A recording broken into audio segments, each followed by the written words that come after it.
Ingod na maayo siguro ato yung tanawon kini magibasa karon nga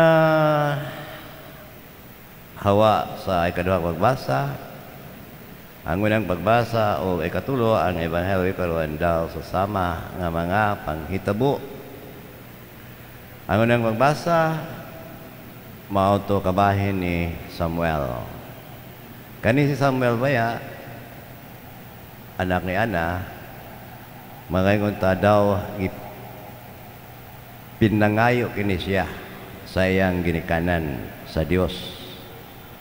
Manang aging pasalamat, gihalan nila si Samuel dito sa templo nga nahimo siya nga kaabag ni Propeta Eli. Mana kani si Samuel niya si Eli gikapoy sila, nag-alagad sila sa templo, gimatol sa templo niya niya katulog si Samuel, ingon man si Eli. Si Samuel daw nakadungog siya, alinggat siya nga dunay mitawag kaniya. Musami ato siya kang Eli, nangutana siya nga nung itawag mo ako, Eli, o sir, o niyor. Eli, nga man kumutawag ni mo, balik lang to. Balik to siya, katulog. Sa ikaduhang gayon, doon na siya nagtawag na, Samuel, Samuel. Yan, ingon na po siya. Niadto na siya ni Eli, ningon, sa may kalaga ko kanimo Eli. Kaligi, kaabag siya ni Eli. Nagtuo siya, gitawag siya ni Eli. Andool niya si Eli. Sa katulong nga gayon, ni pangutana gayon, no? Nangutana po niya, nga doon na nagtawag kaniya, o niya, maugihapon, anong gitawag man ako niyo? Sir, ha? Si Eli mingon, man ko matawag kanimo. Kaya nakasabot si Eli, nga di ay ang Ginoo may nagtawag sa bata. Ging na niya si Samuel, lakaw, no? Balik na to, higda. Kung tawagon kapag usab, tubaga siya, sulti Ginoo, kay ako mamati ang imong sulugoon. Ha? So muna ang hitabo. Nga nahimo gayon, nga pagtawag ni sa atong Ginoo kang Samuel niya ningon siya, sulti Ginoo kay mamati ako kanimo. Musa kini baya si Samuel, nahimo siya kini siyang propeta, siya gyud mismo ang nagdihog sa una nga hari sa Israel nga si Saul o Saulo.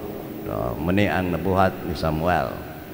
Tawag siya sa Dios sa pagpalagad, kanya tinuod, nagalagad siya sa propeta, o dako kay sa gikatambot sa taga-Israel, kay iyang gidihugan si Saulo, nga una gayong hari sa Israel.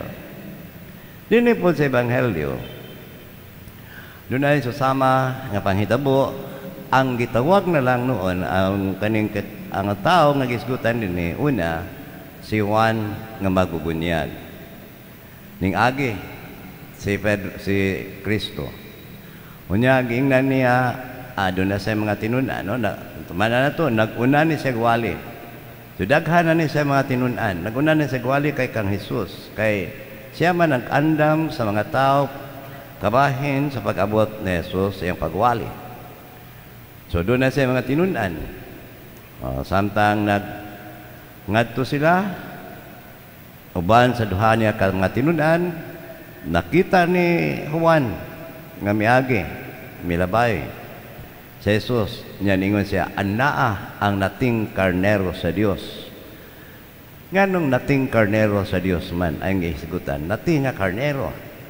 Tumana nato kinibaya si Juan nga mabubunyag, ang amahan ini sa Koreas, nag-alaga diya sa templo. Kanya managani nga ito ni nga natimingan nga pagpahibalo nga ang iyang asawa Isabel mamados o agali siya motudayon muna naamang kani sa Zacarias. Apa nagpadayon siya sa pag-alaga diya sa templo. Pagkadako na siwa natural dito po niya siya nitabang sa iyang amahan sa pag-alaga sa templo. Nakakita niya siya unsay gibuhat na mga tao, nakakita niya siya unsay gibuhat siyang amahan nga isip siya ang maghalad o magdala sa halad ngadto sa Dios. Nakakita po ni si Juan og mga halad mananap nga ihawon og ihalad sa Dios sunugon o kadaghanan nakita niya ang mga nati nga karnero. So doon na ni siya pagpunting ngadto sa gibuhat ni Zacarias kaniadto, gibuhat ni Samia dito sa templo nga di ay ang maong nati nga karnero pinili gid siya, walay mansa, walay buling nga maihalad sa atong Dios. Kaniadto mo na ilang andan no? Ang paghalad sa mga mananap ngadto sa Ginoong Dios. Pagkita niya ni Jesus, isa mo ni ang nating karnero, nagpasidaan siya. Kining bataa o kining si Jesus, mao sa ni ang ihalad unya. Isip usa ka nati nga karnero. Mana nga giingnan niya ang duha, anaa ang nating karnero sa Dios. Pagkadungog nila, itong duha nga tinunan, misunod siya ni Jesus, sila ni Jesus. Og busa nangutana sa Jesus kanila, unsa man gyud inyong gipangita? Nga, unsa ilang gitubag, magtutudlo. Hain ka man magpuyo. Ang pangutana, gitubag ulan pangutana. Unsa man gyud inyong pangita? What are you looking for, no? Hain ka man magpuyo. So daw nakatukbil sa mga curiosity siguro, pagka-kuryoso niining duha ka mga tinunan. Pero ang pangutana ba unta sa Ginoo, unsa may inyong gipakita? Ang iya ba ang pangutana ba unta, no? Nga unsa may inyong gipangita sa inyong kinabuhi? Unsa may inyong rason sa inyong kinabuhi? Nganong naama mo? What is the meaning of your life? Unsa may hinungdan ngano nagpakabuhi mo? O gibuhat mo sa Ginoong Dios. Pangutana nga gitubag og laing pangutana, hain ka man magpuyo. So di ay natukbil na daan, no? Nga doon na gini ikasulti. Doon na gini makatunan ini. Una, giingnan siya nating karnero, ihalan niya siya. Duol, dali. Sumapa niya. Duol, kamo, unya, nyari kamo, og tanawa ninyo. No? Come and see. No? Come and see.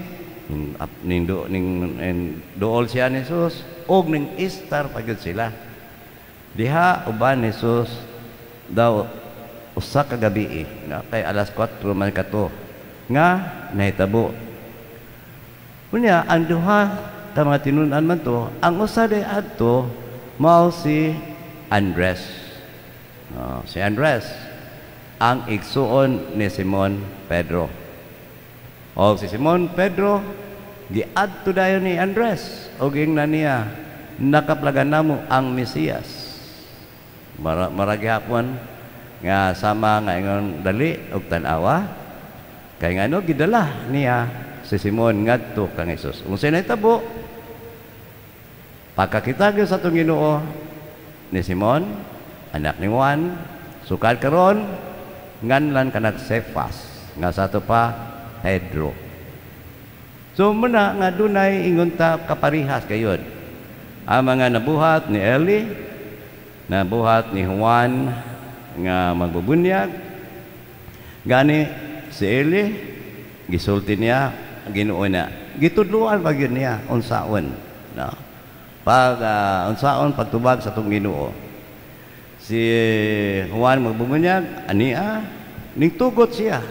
Nga biyaan siya sa duha ka mga tinunan aron lang sunod sila kang Kristo. No, ang duha ka mga tinunan.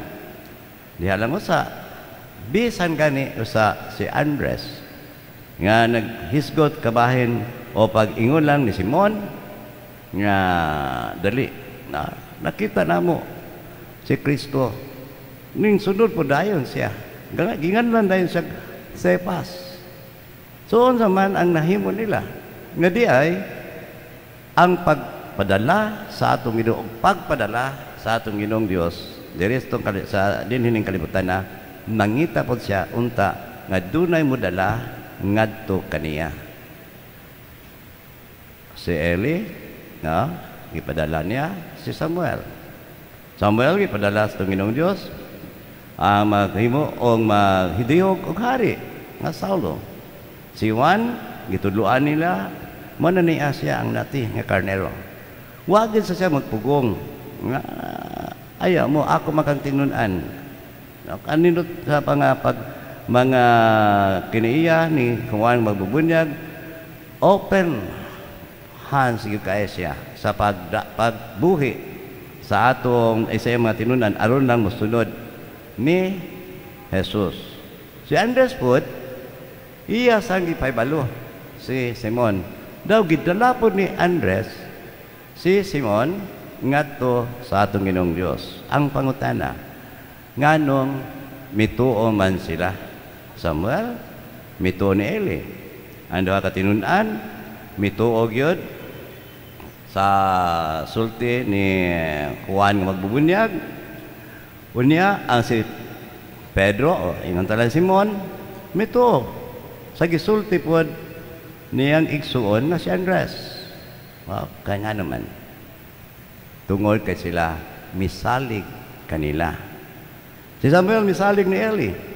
Ang duha ka tinunan misalig ngadto sa sulti lang ni Juan magbubunyag. Sa ilang pagsalig ni baw sila ngano man kay kining tawhana si Juan magbubunyag, ini si Samuel mga matarong nga tao, mga makidiyos nun nga kaya ni sila. So ning uban gid sila ning salig siya ug mituog gyud dayon sila sa iyang gisulti ni Juan, gisulti ni Samuel. Dunay gitawag na tuog nagtinahanglan gyud ay nga dunay modala usahay ngadto sa atong Ginoong Dios. So mahimo kita, mahimo bisag kinsa diha sa atong katilingban nga makapadala ngadto sa atong Ginoong Dios kuno galing na ingunta mao kini ang maayong balita. Kung maayong balita nganong di mata makasabwag niini ngadto sa ban dad-on nato ang atong nakatunan ngadto sa ban aron madani sila diri kadato. Kuno galing nag-ingunta sama nila ni Andres, sama nila ni Simon, si Pedro, tuo sila ni Jesus, unya mao man day kinaimportantehan. Sama nga nag-ingon, unsa man yung ipangita, sama nga nag-ingon sila, nakakita kami. Kung unsa among ipangita, ikaw gayud Ginoo. The greatest treasure, ikaw ang among ipangita.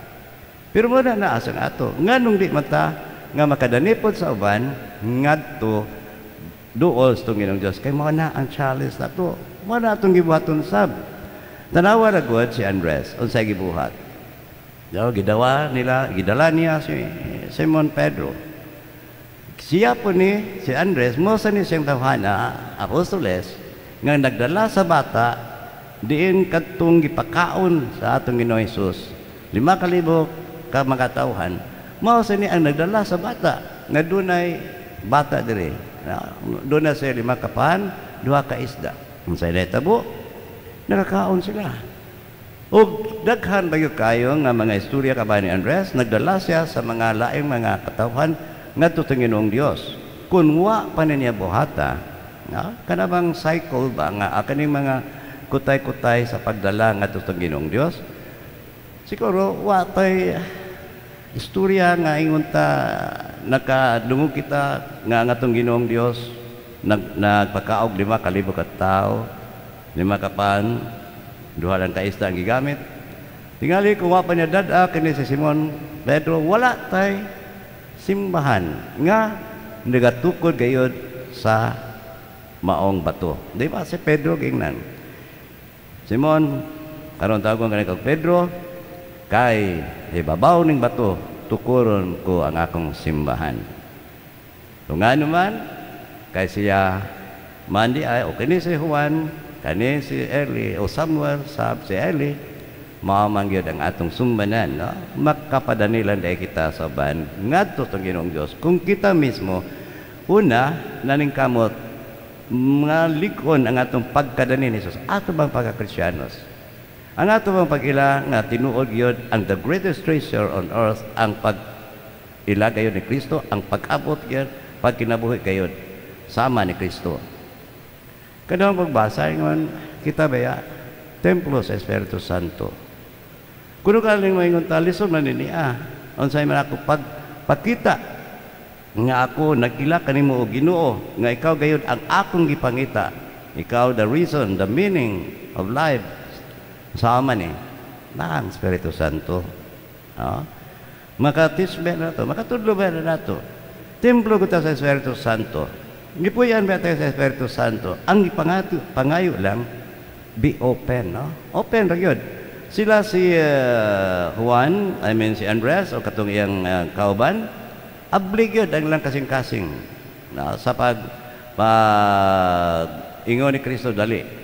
Kuyo kanako si Samuel, abli ang kasing-kasing nga himo siya sa gipabuhat sa atong Ginoong Dios, nga mahimo siya nga propeta, masa kita, no?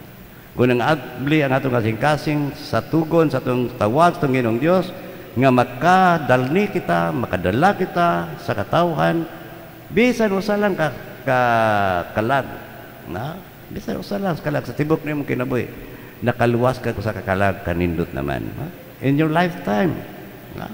So wala yung hagit po nato, no?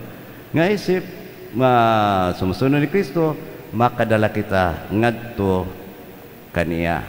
O dili lamang makadala kita, unahon ta pagdala ngatong kagalingon ngadto kaniya. Unya kay makita kani sa uban, siguro kita, no?